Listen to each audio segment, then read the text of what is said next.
Hello and welcome to another edition of Leafless, Not Lifeless. I'm Sharon Benjamin. Thank you so much for joining me for this edition. I appreciate your listening and watching. If you have a story that you would like to share, or if you are helping other people to grow, I'd like to hear from you. You may contact me at leaflessnotlifeless@gmail.com. Leaflessnotlifeless@gmail.com. As always, I have an amazing guest with me for this episode of Leafless, Not Lifeless, Andrew Mans Jr., who has been called a problem solver.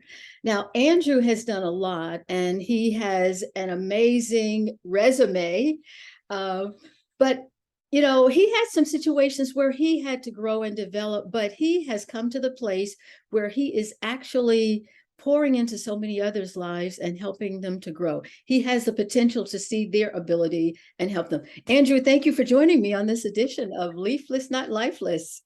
Thank you so much, Sharon. I really appreciate it and consider it an honor. I have to tell you that I had the opportunity to see a few of the videos that you and your husband, Randall, have done. Yes. And in watching them, there were so many things that maybe everyone does not pick up about the interaction between the two of you. But he is always either behind you or beside you as a support. And when he's behind you, his whole face is just a glow. When he's beside you, he's got that smile looking right at you, and you just become all giddy and like, I'm just having such a good time. I'm enjoying his company. And a subtle thing, as you notice, I'm wearing a shirt and tie today. Yes, you are. And so your husband taught me how to deal with you. Really? Basically, the way he has, there's only been like a couple of exceptions when he's more casual, but most of the times he's with a bow tie and a tie. So that says to me, if you're going to deal with my wife, come correct. And so today, because I learned from your husband, Randall, so I don't get in trouble, I'm coming correct with my tie. I will tell him. Please do. Plus, your audience needs to know that I'm one of your rare guests that is a reluctant guest. Why is that? Because the only reason I contacted you is that I enjoyed an interview that you had with a friend of mine, and you said at the end, if you have anybody that you would like to recommend for me to interview. So I sent you about 4 people, Yes. who are really outstanding people, right? And then you wrote back and said, well, I'd like to interview you. And I said, no, here's some more people. And you came back, yes, thank you very much, but I want to interview you. So my warning to the people in the audience, when Sharon calls you, she will not let out until you come. You can't say no to her. She'll give you the woman's side eye. I don't know what that is, but whatever Andrew Yes, says. yes, you do. Oh my goodness. Well, I'm so delighted to have you here with me. And to the viewers and listeners, when I say that his resume is just amazing, it really is. In fact, when I got ready to do my interview with you, Andrew, I sent a note to my family because we have this family thread. And I said, look, I am intimidated by this man. So pray for me. Wait, no. See, let's just have, like we did before, let's just have an organic conversation. Oh, for sure. For All sure. right. And I will help you. And in that regard, I do notice in the background, you have an interesting collection of 2 sets of trees. One, a tree without leaves, and another tree that's full of leaves. And I'll tell you why. Let me tell you why. Please do. Yes, yes. And I often tell people the story as to how Leafless, Not Lifeless with Sharon Benjamin came about. And so, yes, you do see the 2 sets of trees, and they are the same trees. So it was late winter, early spring. I went into the backyard. I don't know why, but I looked at the trees and I said, leafless does not mean lifeless. And I thought about sharing a number of my own personal scenarios of, working in a school system for 5 years, losing my job, and then getting a job with Congress and getting married and just a number of things. And then the Lord just brought to my mind to share other people's stories. So both of these are the sets of trees, one in the winter and one after the leaves have come on. So as I said, Andrew has the keen ability to actually look at other people and see their potential, in spite of the fact that he is a retired attorney and has done a number of things.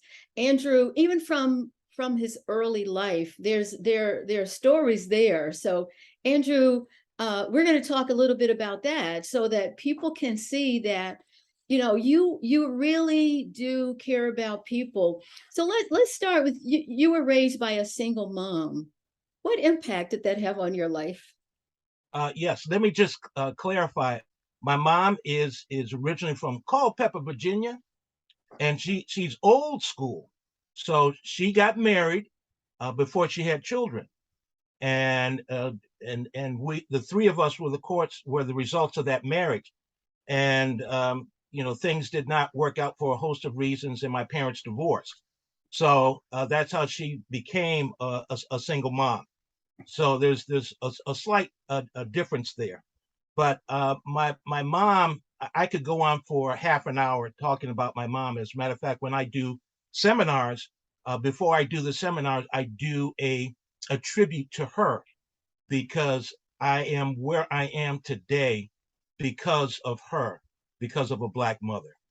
And it's important for me to share that part of my heart so that you know who and what I am.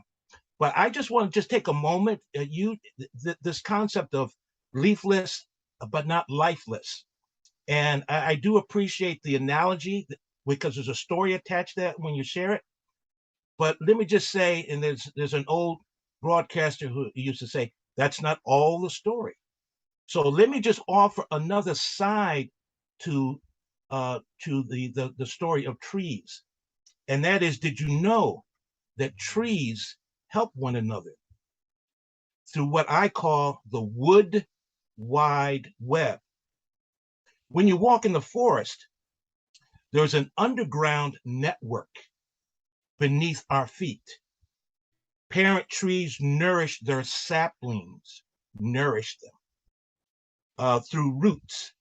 And with the help of symbiotic fungi, roots connect neighboring trees to share nutrients, warnings about threats.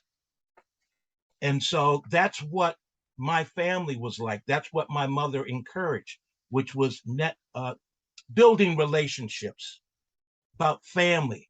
And these trees in your backyard have been there for a long time. Very long time. They stand strong because they have deep roots. Yes. And it's important for children and adults to know their roots and to have deep roots as they pass it on. And it's that underground network, which reminds me of the Underground Railroad, that Yes. help people to get to freedom. And we need to free our minds of the four factors that impact our ability to grow and to learn. So And if you you want, mentioned you mentioned that network, and I love documentaries, National Geographic, Scientific American, Nova, etc., and David Attenborough, one of my favorite moderators for those. And of course, I've seen information similar to what you talked about with the trees and other plants, the networks and how they actually grow and talk to each other, communicate with each other. Now, Andrew, you are the oldest of three children. yes. How was that for, and thank you for clarifying the single mom and divorced, the distinction. But what was it like for you growing up, though, after your mom had to take on so many responsibilities, and then with your being the oldest child? Well, we had responsibilities in the house, cleaning.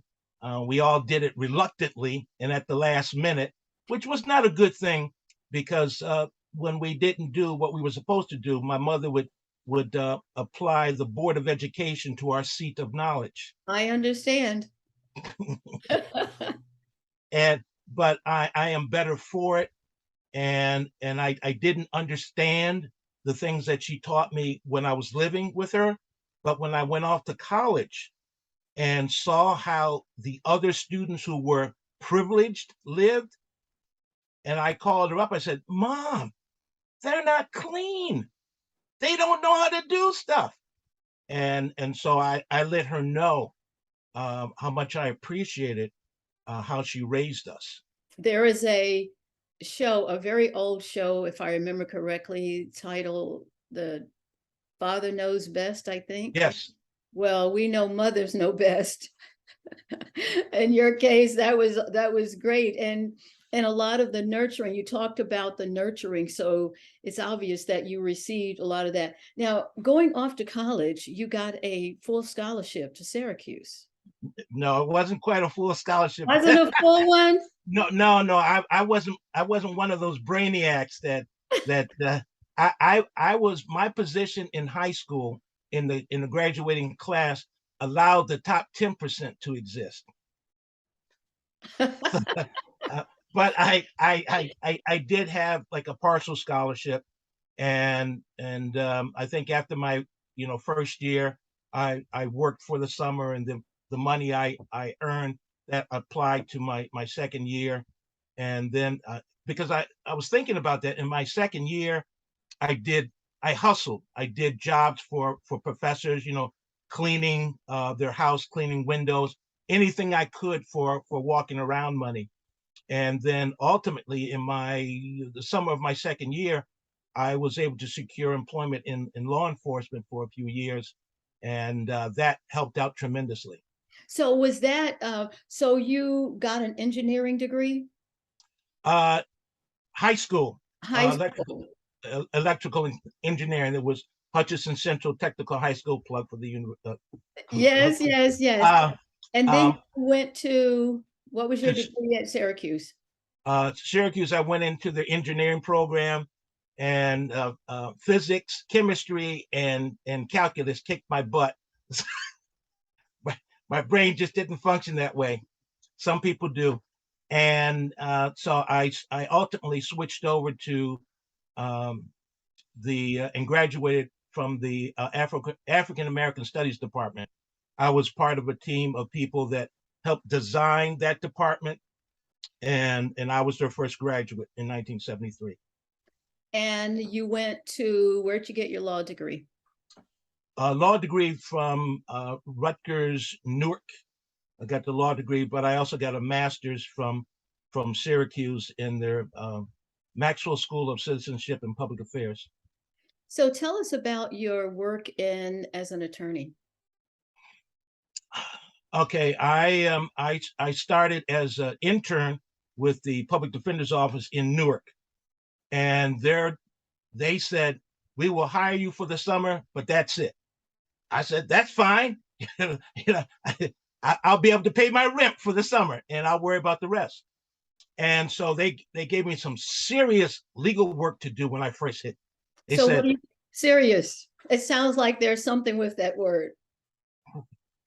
Yes, of course. They had me cleaning up the library and sweeping and all that fun stuff. But ultimately, the deputy of the office came to me and he said, look, the law in New Jersey, criminal law is changing in New Jersey. He gave me 2 books. He said, here's the old law. Here's the new law. I want you to write and tell us the difference between the two. And I'm like, what? I'd only had 1 semester of criminal law. Sharon, I got to tell you, I spent a lot of work trying to finish that project. When I did it, I finished it, and summer was over. My last day I was coming in, and I was dressed not like this, because I'd always clean up the library. So I just had some jeans and a t-shirt on. And the office manager came in and said, the assistant commissioner wants to see you. That's like having someone say, you got to go to the principal's office. Or your mom called you. Yes. So I said, why? He says, I don't know. They said that they want to see you right away. I said, but I'm not dressed to go over there. They said they want to see you right away. So I went over there, and beautiful office. This was like the top people, right? I'm like, oh, what did I do? They're going to get me. And she said, I see that you wrote this report on the new law. I said, yes, ma'am. She said, we're going to be using this to train all of the public defenders in New Jersey. I said, yes, ma'am. She said, well, that's going to be in September. I said, yes, ma'am. She said, and I want you there to answer any questions. I said, well, ma'am, today is my last day, and you have a policy of not hiring law clerks beyond the summer. She looked at me and said, do you want to work for us? And I paused for a moment and reflected on the wisdom of my mother. Okay. Which said, don't be a fool. I said, I said, yes, ma'am. And she picked up the phone. I never forgot this. She picked up the phone, called personnel, and said, Andrew Mans is going to be working for us in September. And that was the beginning of a long love affair with the public defender's office. So what did you like about it most? Oh, gosh, there was so many things. I would say first and foremost, as a public defender, what we did is try cases before a jury. And so I enjoyed talking to a group of 14 people who I didn't know, who could not talk back to me, but to be able to talk with them in a way that they felt me, that they cared not only about me, but about my client. And it is theater, but their consequences are very serious because someone's life hangs in the balance. And so I that part I enjoyed. There were other aspects. I'll tell you just a quick story that meant so much to me. I was a law guardian, which means I represented children who were victims of abuse and neglect. And so my office was asked to come and speak to the Foster Parents Association. And I said, I don't want to do that because it's after work. I want to go home. But, my boss said, well, you got to go. So our chief investigator went and two other attorneys came. And I walked into the place, got there a little early. And you got to understand foster parents. Their hearts are in the right place. They really are. But because they have to fight and advocate for kids, they can come up, if you don't understand them, they can come across as being very aggressive. And so when I came in there was that tone. And I knew what it was, and it didn't bother me. I appreciated that because you have to be an advocate for kids who are caught up in the foster care system. And so I was the last person to speak. So the investigator got up and talked at the people. Well, this is it. Then the other lawyers got up and talked legalese to them. And I saw the glaze over people's eyes. Like, we're not interested in this. You're not saying anything that's of interest to us. And I'm looking at all this. I'm saying, what am I going to say? And it was an inspiration or whatever. I just felt something that they needed to hear. And I looked at them and I said, on behalf of the children that you've allowed to come into your homes and into your hearts, on behalf of them, thank you. Thank you. And you could hear a pin drop. It was all over for them. And afterwards, everybody's getting ready to leave, my colleagues. So I'm trying to get up and get to the door. They grabbed me and they said, anything we can do, Mr. Mans, to help you, anything we can do. I was able to connect with that audience. And so the point here is, in my work and what I've done, what I have done as an attorney and as an individual, I see your humanity. And that's what people want to see. People want to look at. And so now that you are, I don't even want to use the word retired, because I'm not sure that you're really retired. I try. But I think with your heart, I don't think you can ever really retire. So you're doing a number of things now with young people, older young people. Tell us about some of those things. You all own a building, and what Oh, what's going on with that? Let's. oh, yes. Thank you so much. I've been a part of the Greater Life Community Outreach Center, which is located at 272 Chancellor Avenue in the South Ward of Newark. What you're seeing here is our building. We were a new ministry, and we purchased the building from another ministry. And we thought that, because we were a ministry, outreach ministry, that they would just give us the building for $1. I mean, we were the ones that actually secured the building, but because we were connected with them, it was in their name. But we put together the initial financing to purchase the building. And, one thing led to another. Bottom line is we now own the building free and clear. So we own two buildings, and it's important to myself and my partners that we have a presence, a permanent presence in Newark. That says something to the community and to the young people. And so that's why we're there in that building. And so it's a safe haven for the kids. It's very bustling after 3 o'clock when the kids come in there to do their homework or just to hang out until it's time to go home. So what is so you mentioned the after school. What else happens here? We have several mentor programs. It started out as an outreach to young Black men, young teenagers from the high school, because there's a high school up the street from us. And as you know, where the young boys are, the young girls will come. And so as a result of that, we developed young women's mentoring group. We have a couple of them. We have a scouting program for both young men and young women. We used to have a camping program for kids where we would take 400 inner city kids away for the weekend to camp. And if you've never done that, it is something that you want to experience, because all of the testosterone and everything that goes on with that. So it was an interesting experience. But the kids didn't want to go when we got them in the bus. But when it was time to leave that Sunday, they didn't want to leave. So how is this funded? How is this We funded? Well, in part, the parents and the kids will pay a portion of it. We have gracious donors and our board of directors who help underwrite it. So that's how we're able to do that. So we're a nonprofit, a 501c3, and so donations are always greatly appreciated. And so we build those kinds of relationships. Over the time that I've been chairman of the board for Greater Life, we've raised over $3 million under my leadership. Awesome. So we have here, tell us about this picture. This is our summer program.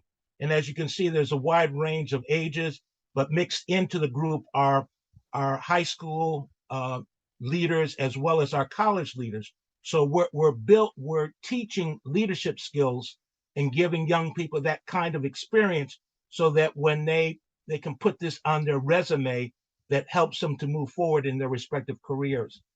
And as you can see, we're always striving to reach one more. What I tell people is that we're really in a war for the hearts and minds of our children. And so we are present. We go where the young people are, and we draw them to our center. How young do you start with the program? It started with just the teenagers, and then the young women, and then the teenager said, "Hey, listen, can I bring my younger brother or my younger sister here?" And we said, "Sure." And so we modified that, and so we developed a summer program for the kids that the parents will underwrite. And so we expose the kids to various activities that We've talked about, we take them swimming because, as you know, in the inner city, there black kids and brown kids don't really do that often, but they enjoy that. We take them to colleges so that they can see what their future could be like. So we're intentional about those things. And we Can also teach, I'm sorry, go ahead. can you think of any right off the top of some of the success stories? I can share one story. There was a young man at the time he was in high school, and he was having difficulty um, working through the various curriculum that he had, and the teachers were not very helpful. That's an ongoing situation with the Newark school system when it comes to black boys. And so I said, well, look, why don't you and I sit down and go over some things here? And so I invested some time in him, and I had forgotten about it. And he came over to my house one day and he handed me a package. I said, what's this? He said, open it. I opened it up.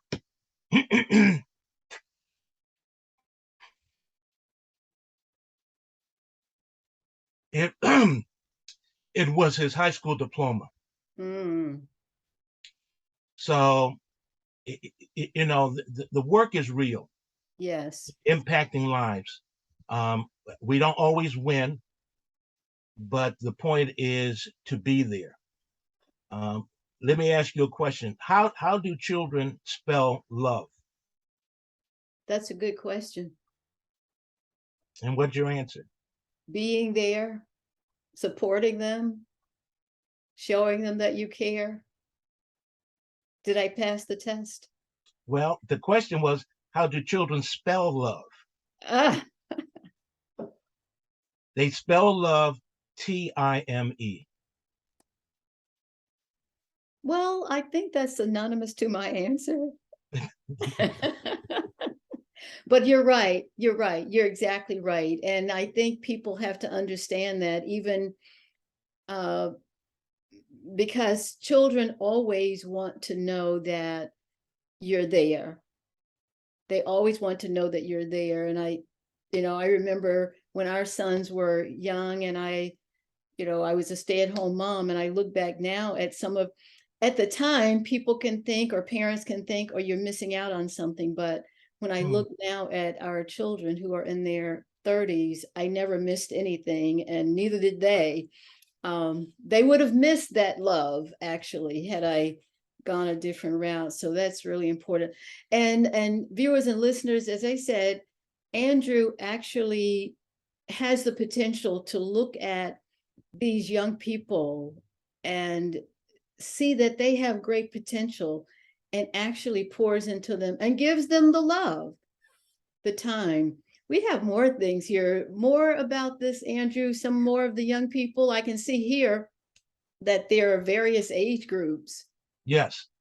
It's over to the far, I guess it's my right. Yes, right. Yes, that gentleman right there. Mhm. That's Shakat. That's one of the young men that you'll see him later on. One of the young men that I met when he was about 15 or 16 years old, when we began our mentoring relationship. And so these are the kids from our summer program, or some of them from our Yes, summer program, where we took to the roller skating rink in Newark, which is Branchwood Park. And again, it's always about, as you know yourself as a parent, it's about exposing kids to different things, but at the same time, creating memories. yes. Because Right. children will not talk about the things that you've bought them, but they will talk about the time and the memories and the laughter Yes, that the you had. places, the exposure. You're right. You're so right about that. And I think that's, I appreciate this program because you're helping them to go beyond just their few blocks in the neighborhood and expanding their thinking. And this helps them to see that, yes, I can go beyond here. So when, often society will look at a group of kids and think that they can't because of where they are at the moment. But other kids who are in the same age group, perhaps, same academic ability.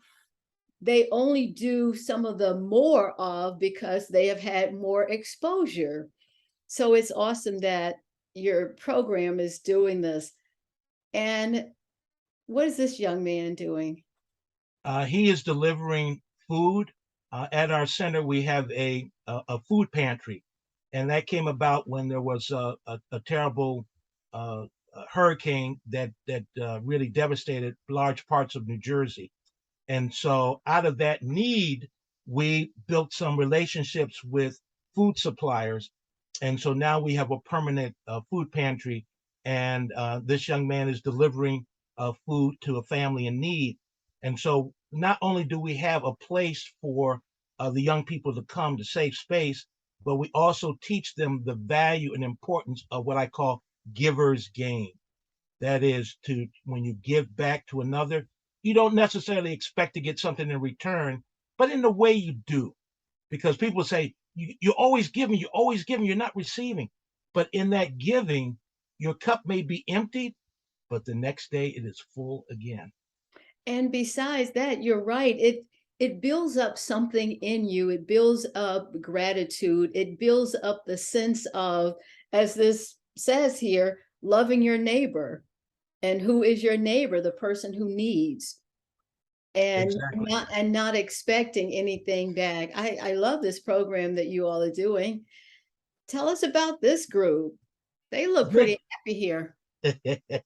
yes, this is a program that we would have on Friday nights called Jesus in the Hood, and it's really run by the our staff, the younger people on our staff, where we'll have a time where people who like to rap, they'll come and they'll rap, they'll do poetry. We'll have musicians come and play, and a couple of times I've gone in there, and as you can tell, I'm a man of a certain age, and some of the rapping, my ear is just not accustomed to that. But the music, the artistry, the talent that's there, absolutely amazing. And for me, that's my passion. Not to let these stars be covered and buried, but to let them shine and to help them to shine. So that's one of the programs for the young people, and they enjoy it. They come out, so it's a lot of fun. It sounds as if this program that you all are doing is absolutely amazing and it's reaching. So it's not just reaching the ones who are attending the programs, but from what you're saying, they go out and tell their friends, they tell their family members, they tell their siblings. So I'm guessing that's, they're basically recruiting. Yes, that's right. Well, they tested us for a long time, and one of the things I had to learn as a volunteer is that I had to earn the right to speak into their lives, and so that meant being there, being vulnerable, being visible, and when I'm talking to them, having a big ear and a wet eye. As my husband says so often, he's taught our grandchildren who are 5 and 3, 2 are 5 and 1 is 3, more of this and less of this. You, So being able to listen. Sharon, you married a wise man. Yes, he says a lot of wise things. Andrew, these are just awesome. So who is this? You all look like twins. That's what his wife said too. That's my partner in crime at the Greater Life Community Outreach Center. That's Reverend Michael T. Westbrook, and I'm known as the country lawyer, and he's known as the county sheriff. Okay. So from that, and it was his dream to make an impact on the community in Newark. And I was working as a public defender at the time, and I just saw so much waste of young people going off to jail and repeatedly get involved in the criminal justice system. And I said, is there someone that's standing in the gap? And I got a hold of Michael, and maybe another time off camera, I'll tell you the story about how we got together. But we met and like kindred spirits, and so we worked together. They were in a two-flight walk-up with two rooms when I first met them, and now we have a full building, two buildings as a matter of fact. It's just been a great ride for me to be able to participate and be involved in this. So how long has this program been in existence? We've been in Newark for 35 years, and we've impacted over 35,000 kids. That is amazing. That is awesome. What a history. What were you doing here? Was someone celebrating you, or I wish that only happened really kind of one time, but that's a story for another time. But here I was invited to be the keynote speaker at a women's empowerment organization called Crowned International in New Jersey, and they just had their annual conference back in August, and I was the keynote speaker there. Wonderful. I'm sure they got some real inspiration. Here you go. You were speaking someplace else. Yes, if you can see over in the corner, there's a seal, but I was speaking at the New Jersey Bar Association, building or whatever it was, and my topic was on self-awareness. And I can see here it says, know your strengths, weaknesses, and role. That's an amazing title. Yes, we worked on it for a while. Well, I'm impressed. I am. We have another one here. More young people. Are these the older mentors or These are the high school students, as well as some of the college, and there's a couple staff people there. We took them on a field trip to Seton Hall University, which is one of the top universities in New Jersey, and it's in Essex County, so it wasn't that far of a jump. Yes. I'm also involved with it's called the Malcolm Bernard HBCU College Fair Foundation, which exposes young people to HBCUs, which is the historically Black colleges and universities, to help recruit Black students to these universities that many times folks don't even know exist. Exactly. Which is amazing. Well, let's just finish this up with this group. This group has a lot of meaning to me.